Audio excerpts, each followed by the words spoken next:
Welcome everybody, this is Denny with my YouTube channel, Why Is This True?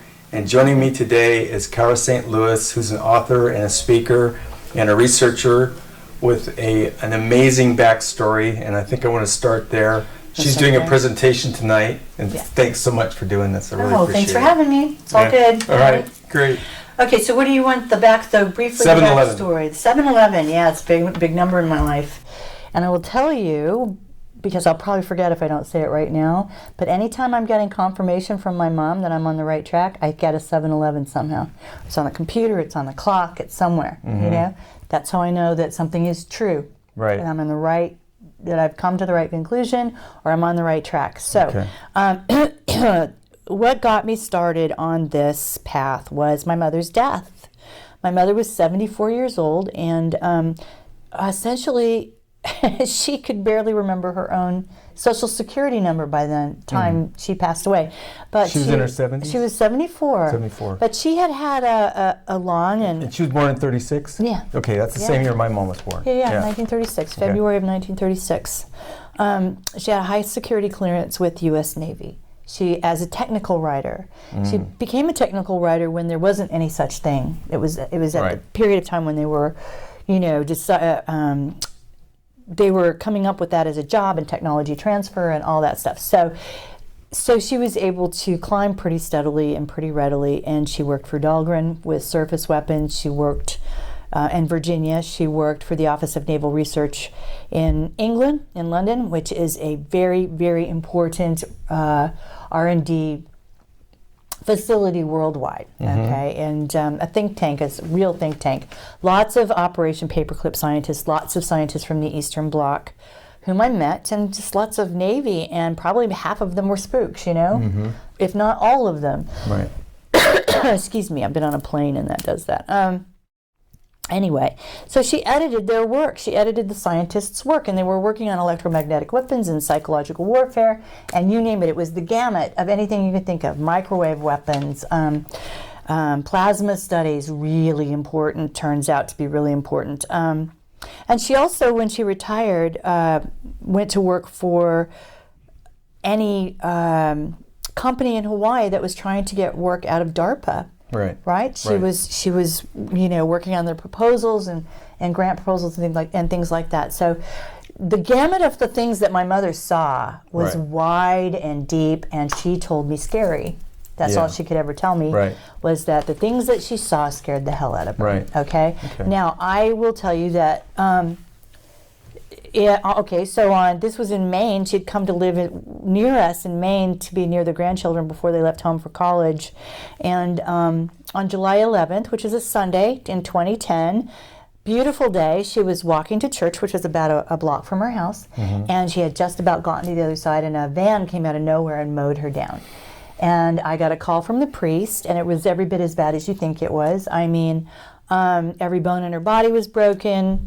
She was conscious when they took her to the hospital, and I went with my sons and my ex-husband to the hospital, and I was with her for several hours, just a few really, 9:30 to 2:30 is as far as it went, until she passed away. So this was a really, really horrific event.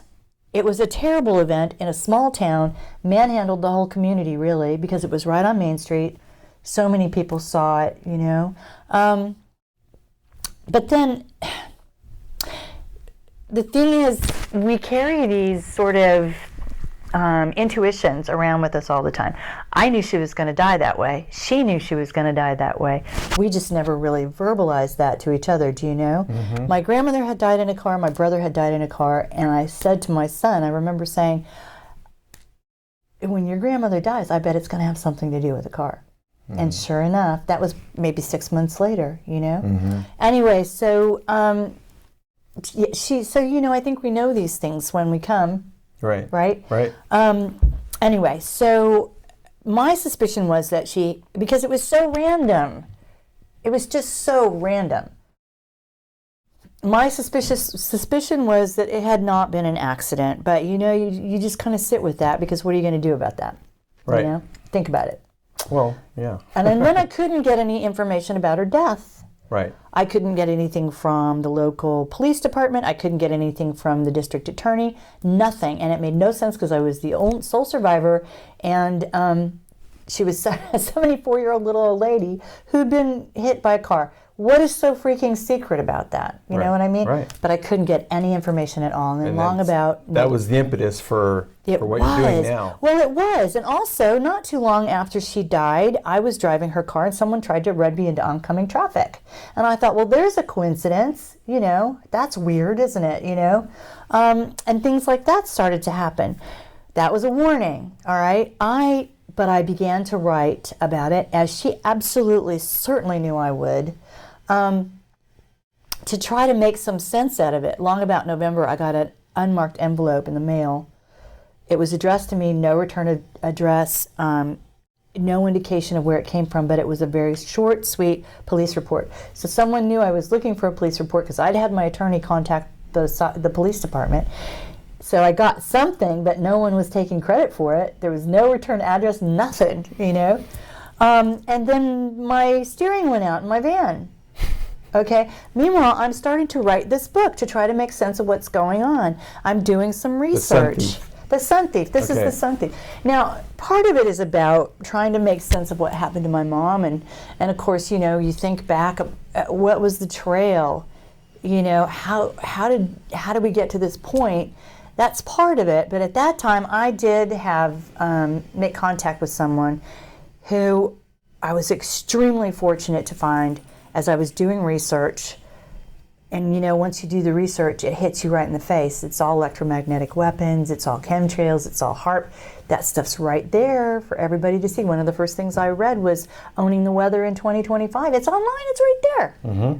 They don't make a secret out of this. No. They don't make a secret. But the first person I came across to help me understand any of this stuff was Mark McCandlish. Okay. He had put out some amazing radio interviews years and years ago. Right. Nobody is better at explaining aluminum nanoparticles and all that stuff than Mark.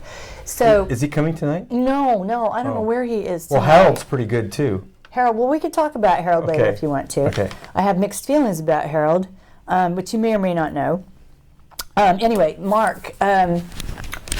So is he coming? Sorry to interrupt. Is he coming tonight? Harold? No. Mark. No. Okay, because I don't know where Mark is. He's in California. Right, but I mean, he's like 4 hours from here, right? Yeah, it's still 3 or 4 hours. Yeah. Okay. Mm-hmm. All right. No. Okay. All right. Anyway, yeah, I suppose if we thought about it, we could have arranged it, but I didn't think about it. No big. I'm just curious. Okay. Wouldn't that be cool though if Mark? Yes, it would. That would be so cool. I'm constantly trying to get us on the same platform. Constantly. Yeah. Right? I mean, I was invited back to Australia, and I told them that they needed to get Mark down there.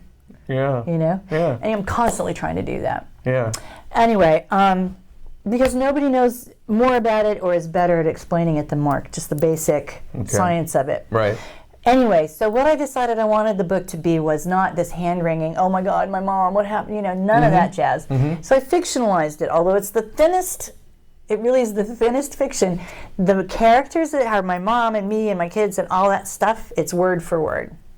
It really is. All I did was change the names. Okay. I love those books. I love it. But then I thought, you know, as I got more and more into what was going on, I was so appalled, and I wanted there to be a solution. I wanted there to be a happy ending. A happy ending. You're right. And so, in learning about the aviation and everything that goes along with chemtrails and all that kind of, you know, how is it that this happens, I decided that the most likely scenario was that it would come apart from the inside. Mm-hmm. My hope was that a pilot would somehow turn the tide and somehow be able to get out and do something for and with the public. My theory is it's probably been tried many, many, many times. I would think, knowing human nature, I'll bet it's been tried a million times.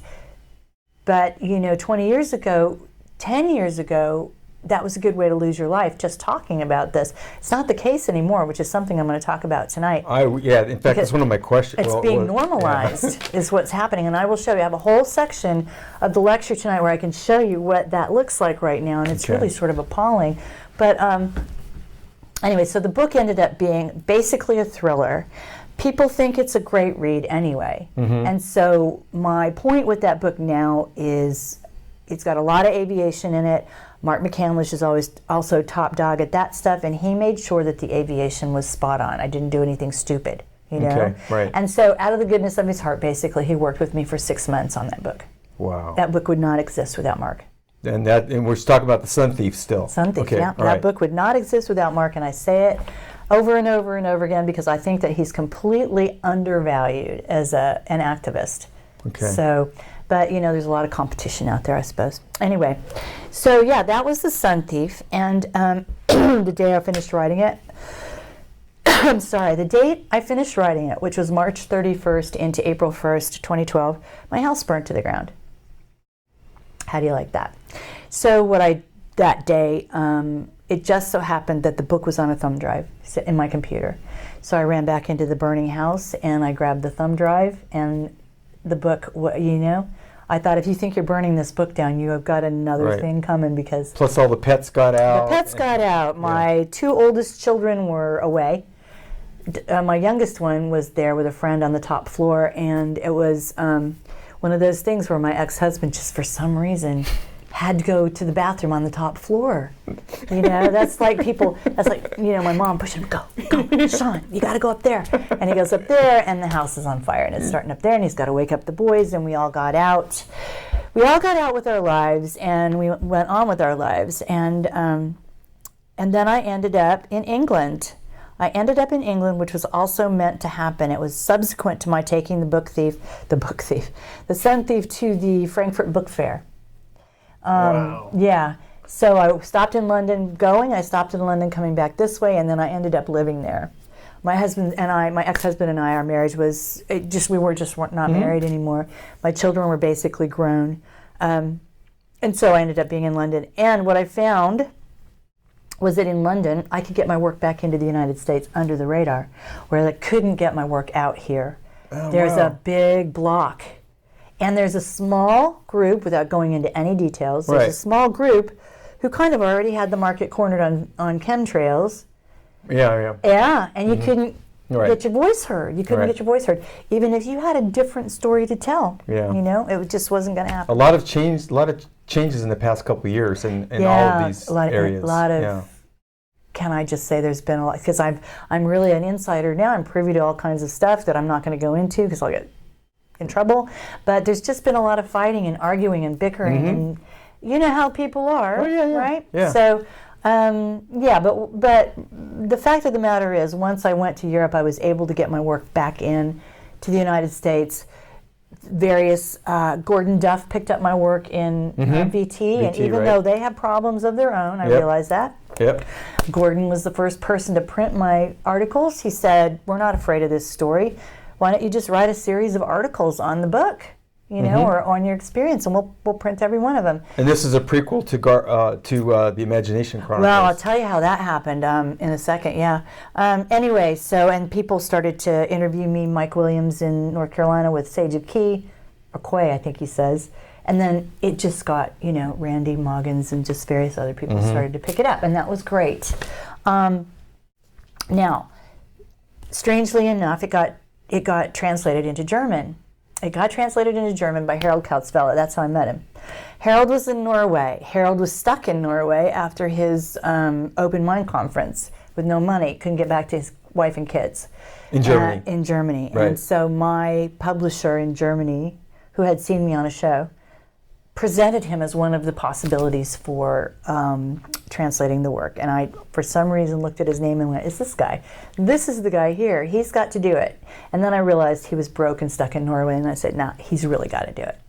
Anyway, so they hired him to do The Sun Thief, and as he was working on it, Harold being Harold, he hitchhiked his way from Berlin to London, essentially, to meet me. Wow. With not a dime in his, that's very Harold, not a dime in his pocket, just assuming he'll be taken care of. And that is basically how it works for Harold. So he came to meet me. It was all good. We ended up on the same platform later on talking about these books in Germany. And when at that time as well, I was working for David Icke at the People's Voice. I got sent there by this guy in Germany that interviewed me. He said, "You got to go down there. You're just down the street. They need you." And I said, "All right," because obviously that's never occurred to me. You know what I mean? Right. I didn't follow David Icke's work. I just hit my microphone. It's okay. Sorry about that.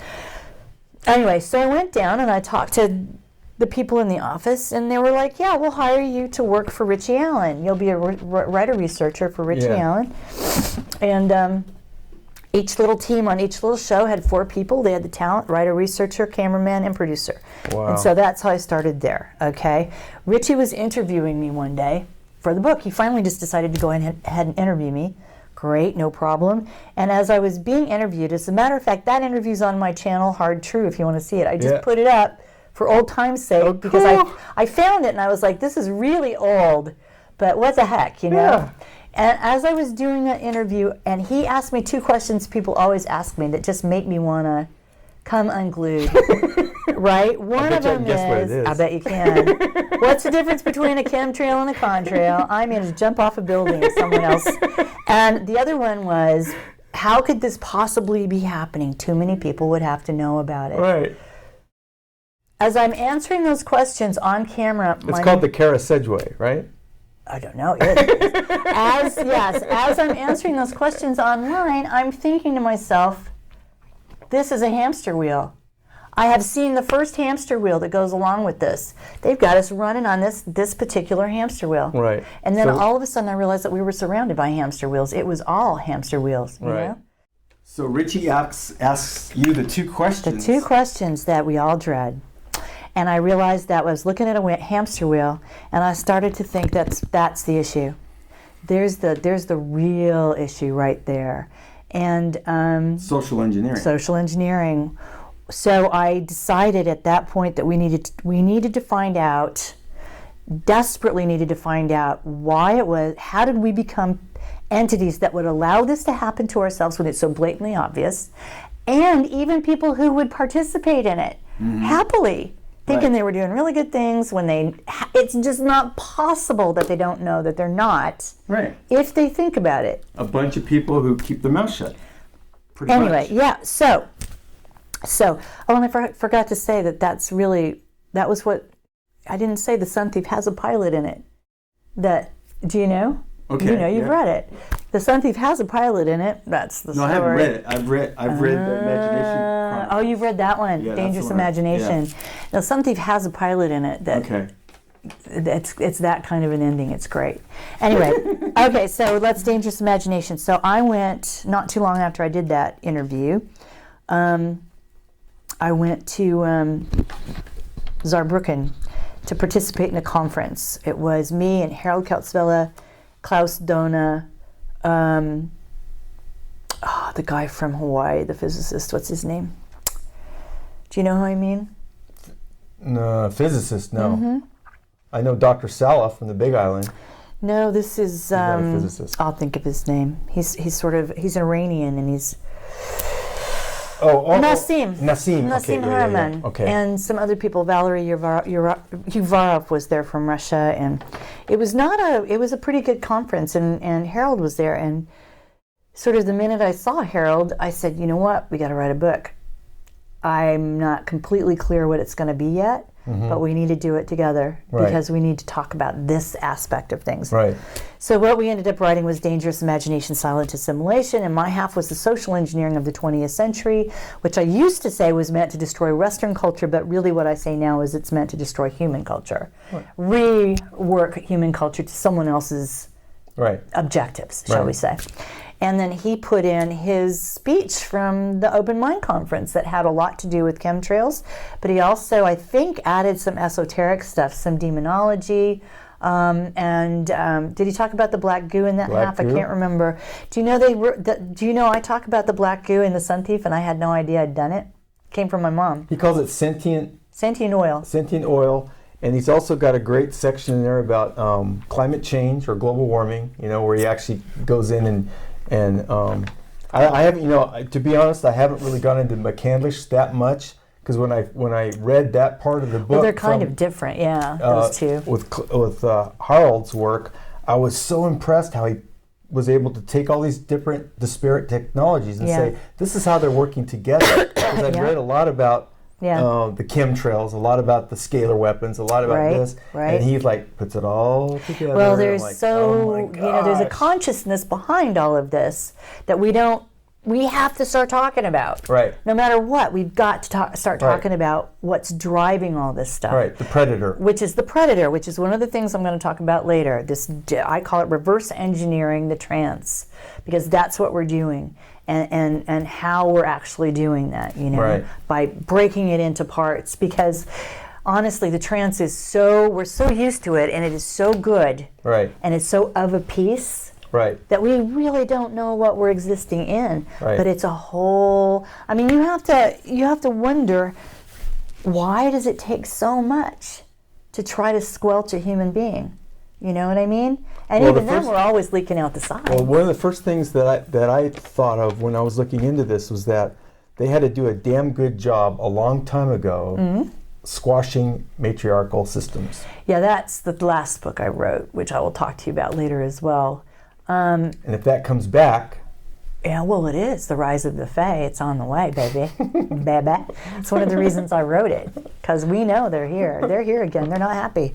They're not happy, man. They're here to fix some stuff, because they care. Oh, look, the deer's coming right at us. Their whole thing is the planet. Mm-hmm. If you take care of the apple tree, the apples pretty good. are okay. Mm-hmm. They're here for the tree. And the tree is being absolutely, this planet's being attacked. I mean, just so aggressively, demonically, and I, sort of mean that literally.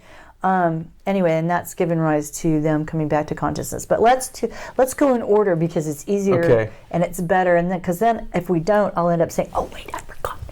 Okay. But it'll be really important, and I'll just have to go back, All right. So Dangerous Imagination, Silent Assimilation came out, did really well. Still the bestseller. I have 6 titles out, and it's still the one that sells the most books.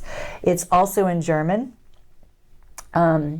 So those 2 titles are actually also in German. Well, if you want to get into the meat of these subjects, it's an excellent book. It's the one to go for, right? Yeah. Well, that's the thing. I try, as I will also say later, my job is to write for the broadest possible audience. I'm also a teacher, and this is what I do, and this is what I'm supposed to do. I go and I research these things that are clearly smacking me in the face, because they're so important and they're so negative and they need to be dealt with, and then I recast them in the broadest possible terms and make sure I leave my primary sources for people so they can go and get into the other stuff if they want to. The one thing I will say, it used to bother Harold as well, bothers my husband, bothers people who live here, very much in here, is they want it to be uber technical. They know a lot, and they want but you know what happens is, first of all, this is like a prison. If it's in here, it's great for you for a minute, but it's trapped, isn't it? It's not enlivened, and it's at a dead end. So the more we spiral up into that kind of thing, the narrower the track. Right. So for me, when I can finally convince people who live here that this is exceptionally useful, then they're okay with that. But people who really are technical, they tend to, they tend to give me a bunch of grief about the way I put things out, until they realize we really need to reach the broadest possible audience. Well, that's one of the things I liked about the book, because if you were really technical, go read Harold's stuff. You can, and it's actually, And then- it's still got tons of information in it. It's just the way it's presented. Well, you know what I mean? Yeah, exactly. Yeah. Exactly. I felt it very satisfying on both levels. Good. In terms of like, Because I do want to address that as we're going along with the rest of the process. Right. It'll be one of the first things I say in my lectures. Right. And the other thing I say in my lectures when I'm in Europe is I didn't elect Donald Trump, and I'm not here to talk about that. Because I'm an American. They figure that's the first thing they need to say to me is, what the heck? Anyway. Yeah, there's so much more going on. Yeah. And you can't. It will eclipse this shortly. I know. I just can't wait till the confirmation hearings. It's going to be a bloodbath. Anyway, I'm not unhappy, because I'm not unhappy yet. I'm not unhappy right now. Why am I talking about Donald Trump? Anyway, because, well, I can't say that. Never mind. Let's not be political. Anyway, so shall I tell you how the sentient oil is in The Sun Thief? Sure. All right, because this is something the only person I talked to about was David Icke. I was working there when I realized I had a vision that I had put in the book. There's my mother sitting at a break table in some office building. Oh, the green. Yeah. Right? Yeah. Now listen, how this is so creepy once I realized what she had done.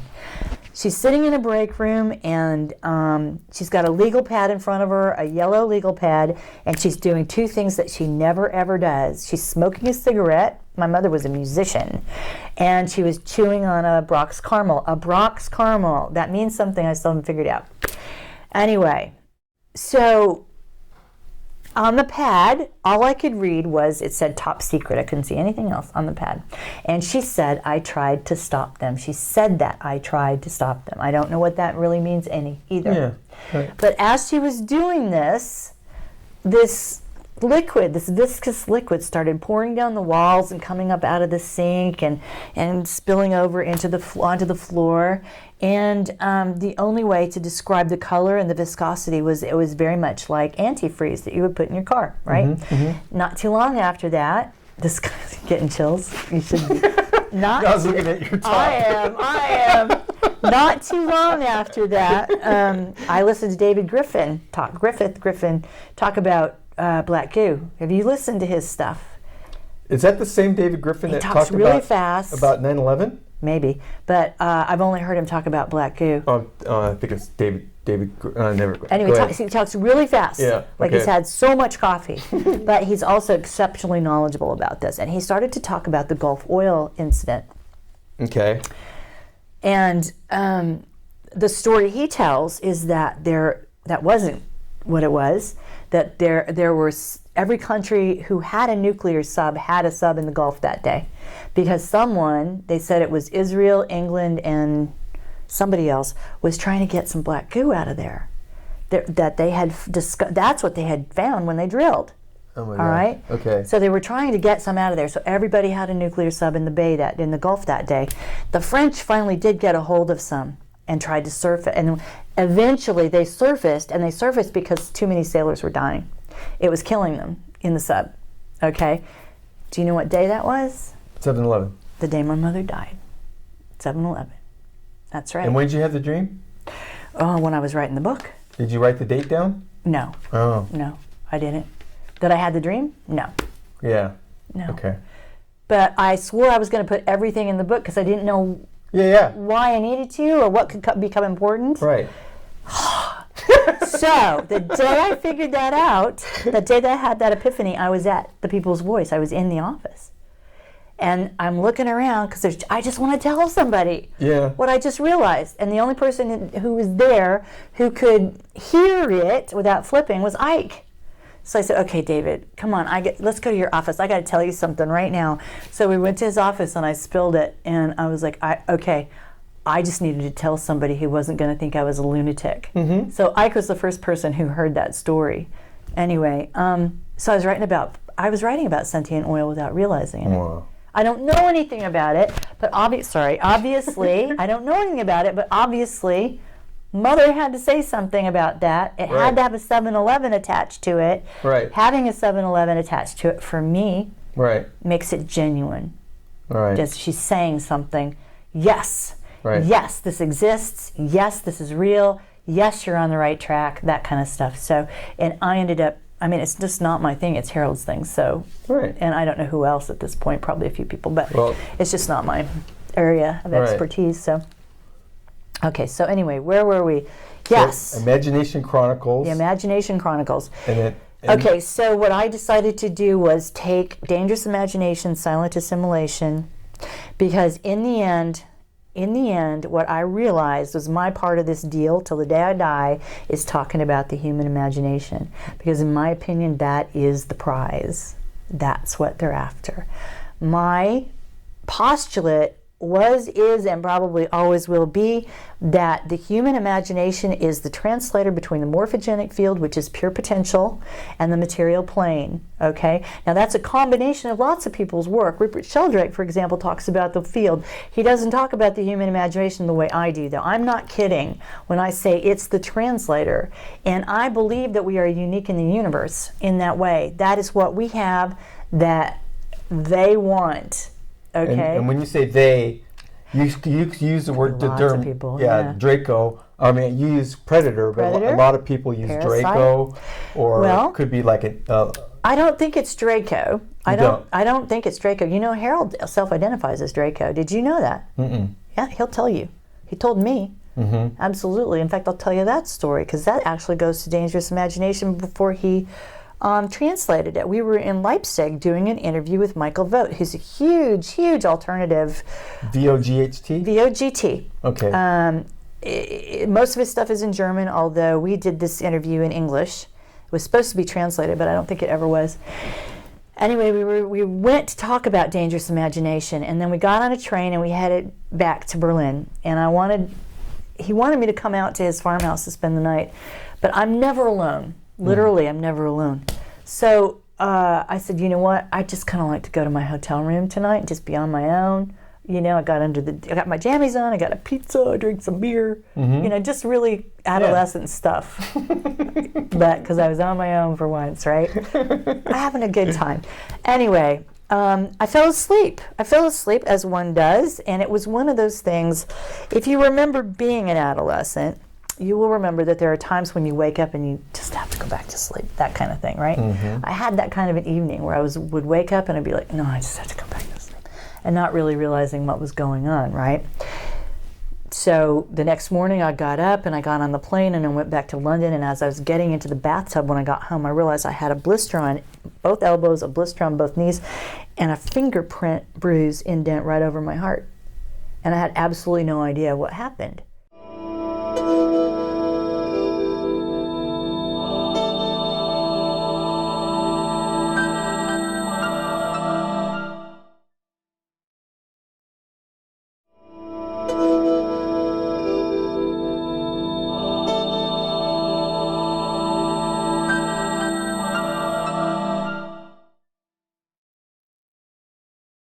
You know, the blisters, I could have thought, well, maybe I was allergic to something I ate for the first time ever in my life. But this, yeah. So I talked to, that was the time when it was during that trip when Harold told me he identified as Draco. Anyway, I talked to an extremely powerful initiate in the United States, and he said, yes, they put a hand right inside your chest to make sure you were okay. And I went, did they? You know what? He said, you were put to sleep, you were visited and by someone, and they put a hand right in your chest to check on your heart and make sure you were okay. Did you feel good in the morning? I felt normal. Totally normal, just like nothing. That was just such a shock to me to find all this stuff, you know? Anyway, so that's why, okay, so Draco, there's a lot going on with Draco.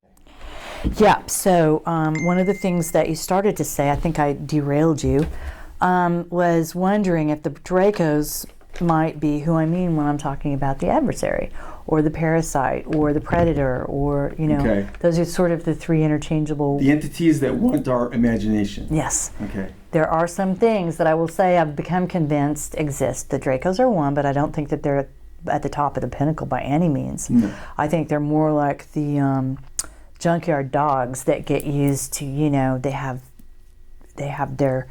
The harvesters, perhaps? Perhaps, but I think, for one thing, Dracos have a savior programming mode.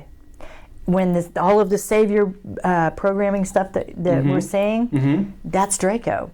That is one of their modes of operation. Okay. That comes from Draco. Inserted into human culture. Yeah, it comes and it goes, and there might be Jesus, there might be kings and queens, yes, all that authority. Anybody outside yourself who's come to save you is not going to save you. That's not the deal. That's the savior programming. Right. Anyway, and one of the primary goals of anybody on the other side of us is to convince us we don't have any power. Right. And if they convince us we need saving, it's because we're powerless, right? So anytime you come up against something like that, it's just wrong. It's not right. Okay, and you're up against savior programming at that point. So yes, I do believe that Dracos are an entity. I believe that the Fae are diametrically opposed to Draco. Their planets are not too far away from each other. The planet the Fae came from and the planet Draco came from. And before I get back to who I think is actually also the parasite predator, one of the things that I point out in the last book I wrote, which is Guardians of Blood and Fire, The Search for the Celtic Heart, which is about the Fae, is that, do you know that iconic image of Mary with 12 stars around her head, standing barefoot on a planet with a snake under her feet? Well, you will be able to look that up at some point. It's in the new book, but it's very a common kind of image for Mary. The two things that means, first of all, the Fae are the guardians of the ley lines, which are dragon energy, the snake, and also it's the Fae vanquishing the Draco. Okay. That's what that means, in my humble opinion and my research. Anyway, so yes, I believe the Draco exists. I believe that the Fae are diametrically opposed to Draco. I do know people who self-identify as Draco who will never be in the same room with me. I self-identify as Fae. We're all Fae, as far as I'm concerned. Right. Human beings have all of that in them. That's the origin of the This human. is a seed race, which is what I hope I demonstrate in that book, you know? I feel like I did. But a Draco will never be in the same room with you. There's a very famous fellow who, he's British, and he self-identifies as half Draco, half Mantid. And we have come very close to being on the same panel several times.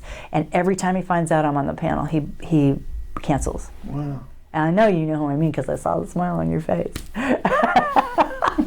Anyway, we love him too. We do. Well, I'm just saying.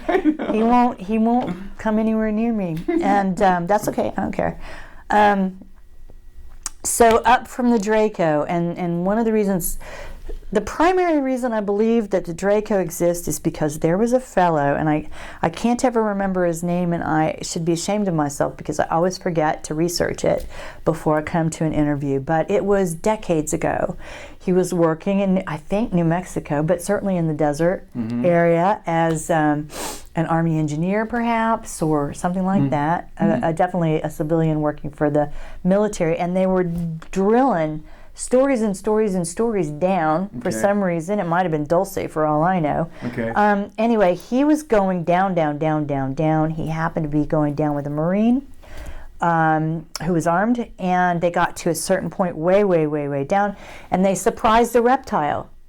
I think I heard this. Do you know this story? Yes. It's a video. You can find it. And I was so completely convinced by this guy's story.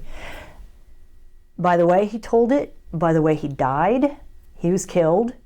And the Marine, I think he said what he said was this giant, unbelievably scary reptile tried to kill him in some way, shoot him or I don't know, there was a weapon, and the Marine got in between them and saved his life. But in the end, he ended up in a wheelchair, and he went around telling this story. It was much more detailed than what I'm telling. It was very authentic. And in the end, they found him strangled with his own, he was wheelchair bound, so they found he had been strangled with his own catheter tubing. I mean, definitely murdered, shut the hell up, basically, you know? And I think he's been dead for probably 20 years, too. I mean, this is old. This is the first guy, probably, that started to talk about this stuff.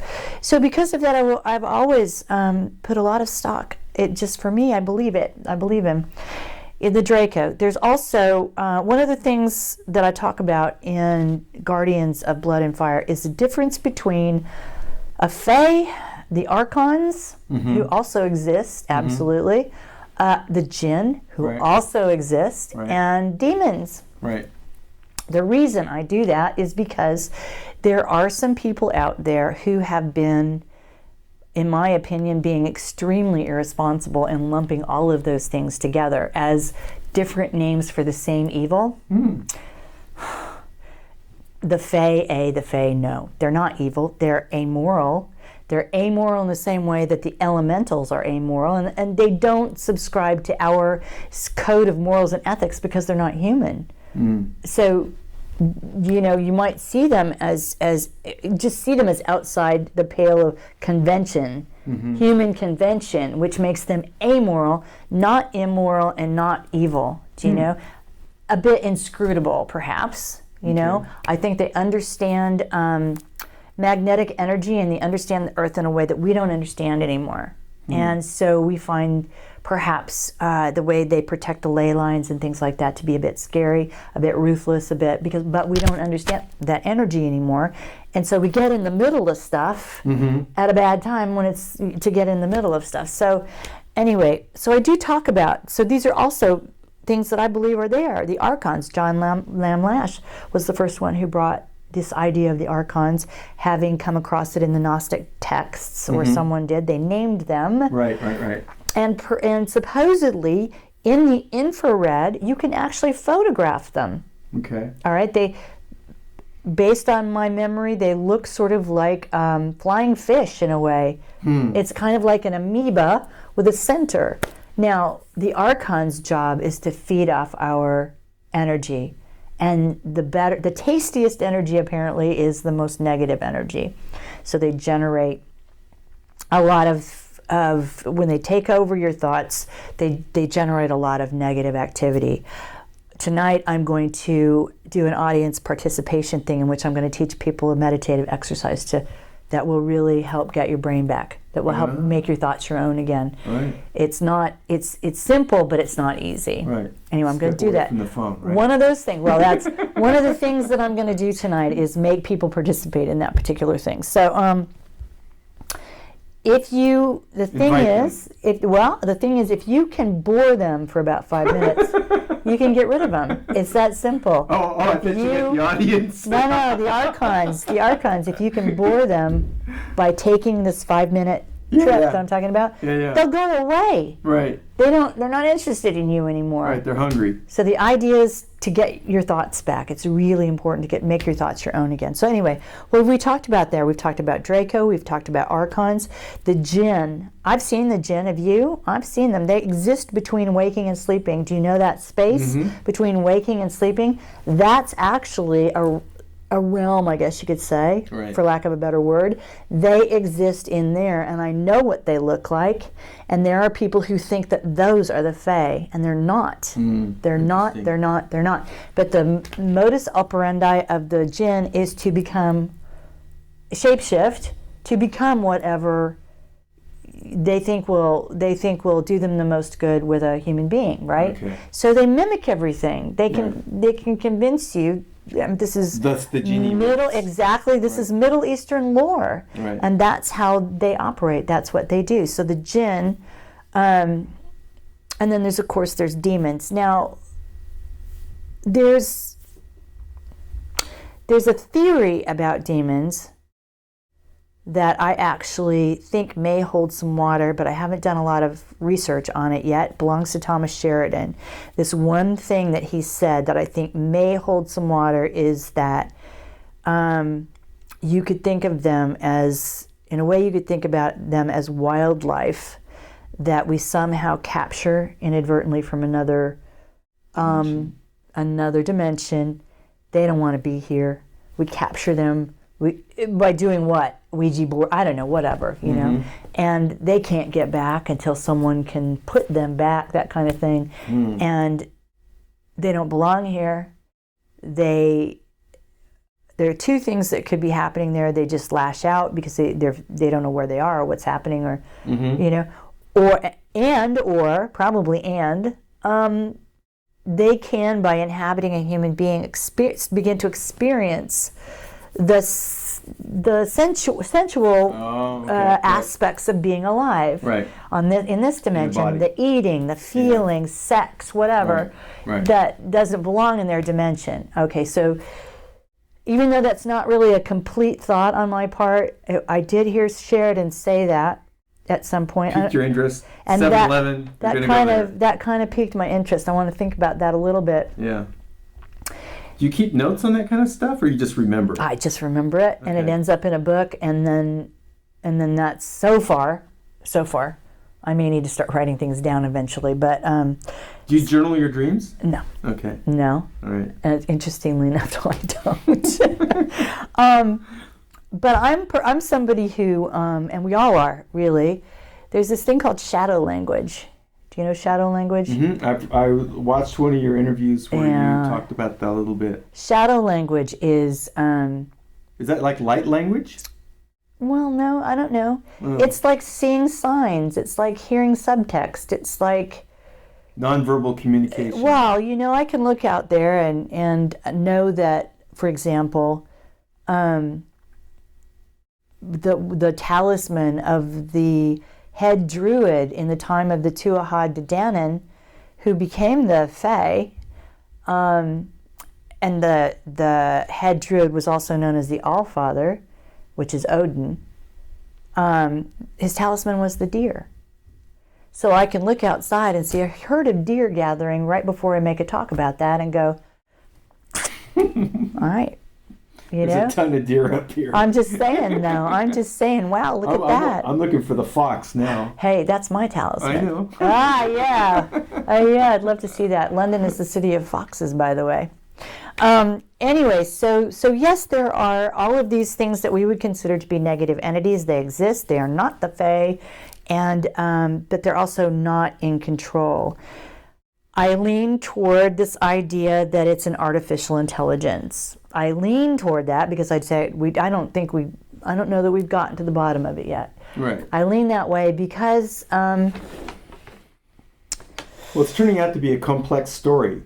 There's more players than we thought. There's more history than we thought, etc. And on that note, there's two things I wanted to ask you about, and that is the importance of the non-English speaking researchers, especially the ones from the Soviet Union and Russia. Germany and then also about this false history that we've been subjected to. If you could talk about those two. Right, and I'm going to put together a complete lecture just with that, I think, because it's really big. It's big and it can be very complex to get your brain around. Right. And that is the one subject that causes the most cognitive dissonance of anything I talk about. Really? Which I was stunned. Yeah, but people just can't go there. Like, no, because, everything you are is hooked into your history. That's how we locate ourselves in space and time. So if you start to tell people that it's false, and it is, they can start to get very, very nervous about that, Right. How is it? I actually had somebody say to me, you can't just shove 1,000 years in the history. It's not possible. Well, that just means that you don't understand that I'm not taking, like, Legos. Oh, there's a year, and there's a year, and there, that's not what we mean at all. It's a false construct. Right. And what happened, categorically documented, was that Pope Gregory, the one who is responsible for what we call the Gregorian calendar, which is what we use now. And a lot of this is coming from Anatoly Fomenko. Yes, right? Anatoly Fomenko is, let me trace that one for you, because what happened is I started paying very close attention to a woman called Sylvia Ivanova on the New Earth series.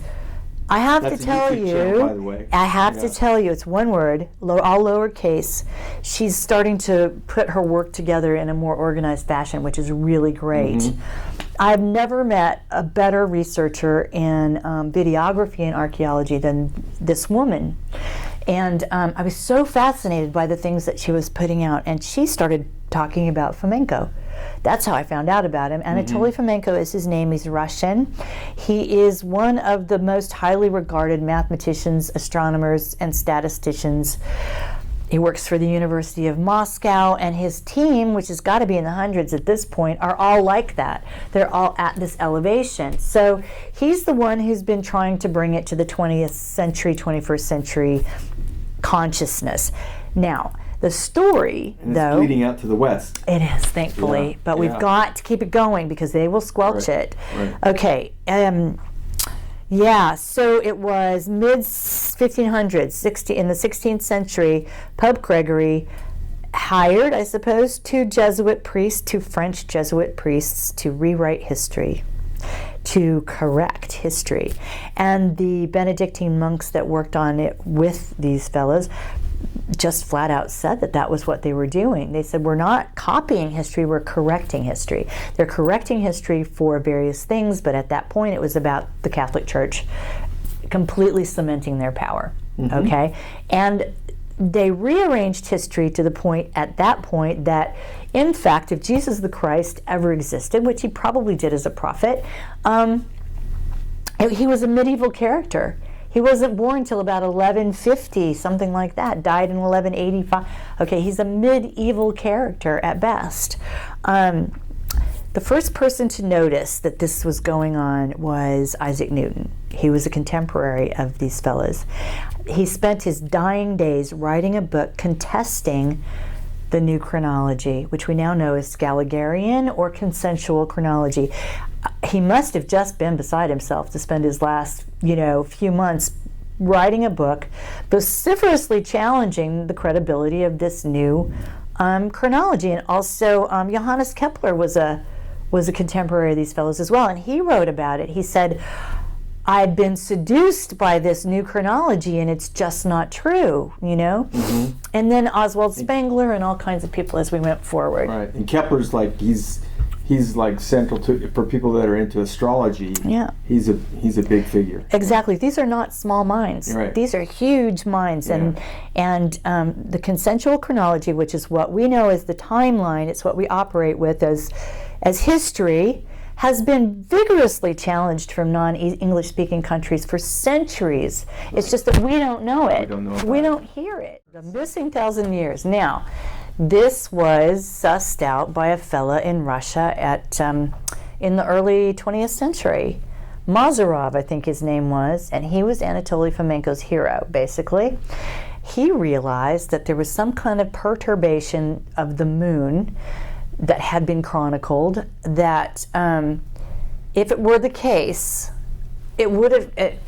Okay, let me back up and try again.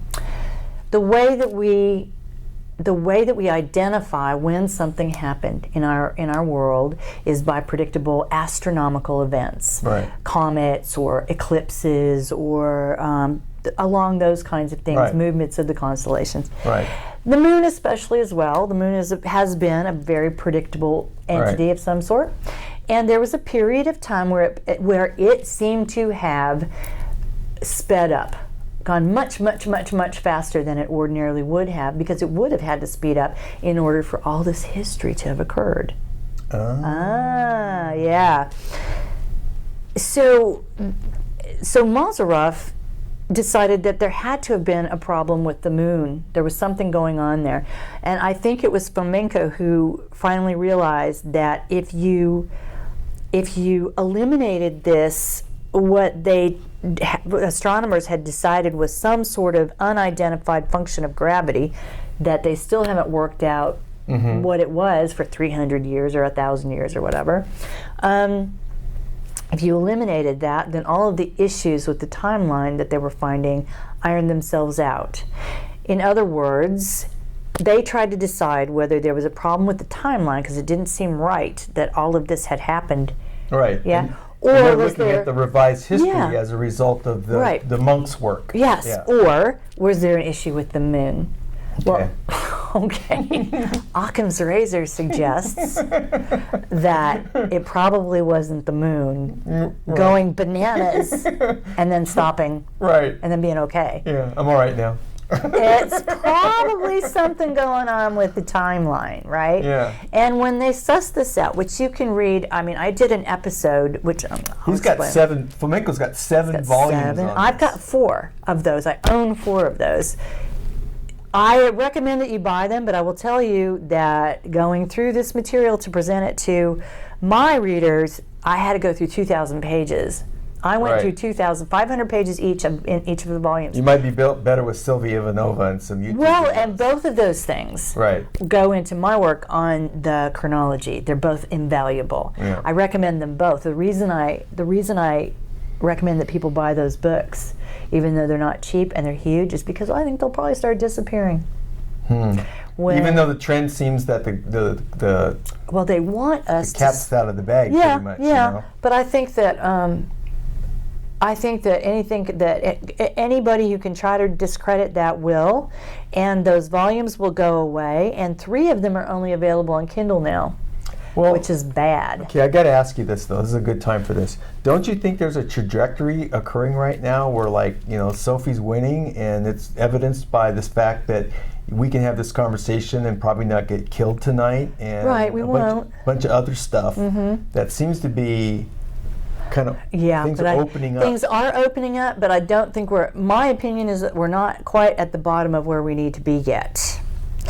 Where we need to be is no, I'm not saying that we're where we need to be. I'm saying that it's a lot safer for us to talk about these things. There's more information coming out, becoming more readily available. I always worry, though, having been the target more than once, that I'm going to get into something that makes me a target again. Okay. Do you know what I mean? Oh, yeah. And stumbling into the Fae, the alternative history, that feels more like going toward the dangerous side. The dangerous side again, because ultimately one of the reasons. And I'm just going to say ultimately the reason all of this facade is in place is to keep us from understanding who we are. Right. Sylvia Ivanova is a really good source for that. She doesn't take it where I take it, though. Although she's right. Survivors of this particular culture have been around up until a few hundred years ago.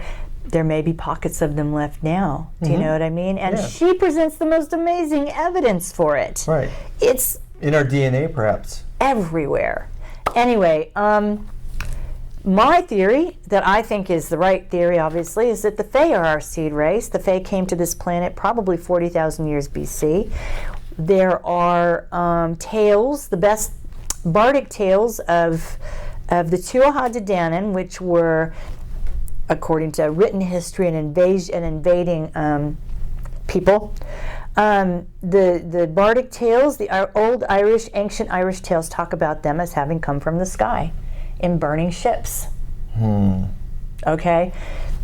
If you go, but there are very few ancient texts there available anymore either, and you don't really want to read about it anyway. You want to listen to it. Oral histories are far more dependable and accurate, especially, there's a fellow that I do recommend listening to for one of the battles. It's not well known. It's called the Battle of Moytura. His name is Robin Williamson, and he's on YouTube, and it takes about an hour to listen to his and the account of that war is that a particular oral battle. tradition. It's an oral tradition. Okay. The Druids and the ancient Irish, the Fae,